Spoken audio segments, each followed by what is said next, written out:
Pues estamos en el poblado ibérico de Castell, cerca de Palamós, una playa idílica, maravillosa, romántica, y estamos con Xisco Rodríguez, que ha escrito Denali, la realitat d'un somni, con Joan Pinsach, y que habla de moltes experiencias en la montaña, y ahora pues pasamos a hablar con Xisco.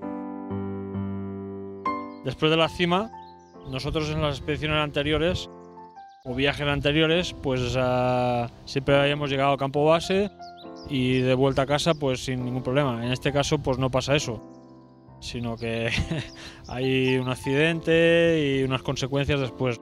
El descenso es casi siempre cuando viene el peligro, cuando viene la relajación, cuando viene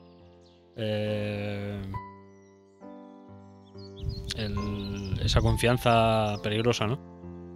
El libro va como por partes, es fácil de leer, toca mucho porque realmente también hay partes de tu diario personal. Más que nada es escritos personales, ¿no? Pero bueno, que gracias a eso me ayudó mucho de cara a plasmar luego en el libro toda esa experiencia que recogimos y que yo apunté ahí, ¿no? Que después eso no se olvida porque está escrito, ¿no?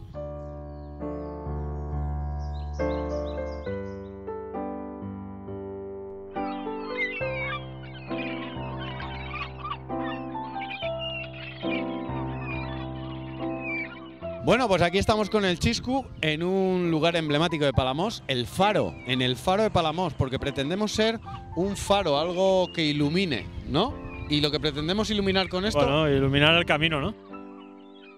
¿Por qué te pones a escribir este libro en su día? Que tenías que dar un poco de, diríamos, de explicaciones sobre lo que había pasado desde el momento que tienes un patrocinio y unas colaboraciones. Dentro del mismo libro hay alguien que ha documentado el momento en que tú te caes, tu búsqueda, etc. La persona más coherente del grupo en ese momento, porque no se accidenta ni pasa nada, ni le pasa nada prácticamente, y él pues da su versión para contrastar mi opinión también. Y también hay la opinión de un ranger que participa en el rescate, un ranger americano. ¿Cómo catalogarías el libro? Desde luego aquí lo primero que tengo que decir es que ese libro, un 50% como mínimo, se debe también en parte a Joan Pinsach.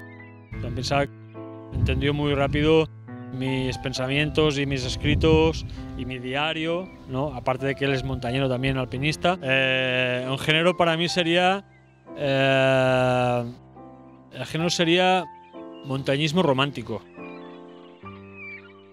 Muchas gracias Xisco. Y bueno, en principio despedimos, pero no despedimos. Abrimos de alguna forma la puerta a nuevas posibilidades, y la posibilidad de aquí y de ahora y que pretendemos es la traducción del libro Denali, la realitat d'un somni, al castellano, para que llegue a más gente, para que la gente se entere de cosas que pasan y de gente que vive la vida en positivo, que sueña estando despierto y consigue sus sueños. Sí, señor. Enhorabuena, Xisco. Igualment, a vosaltres. Gràcies.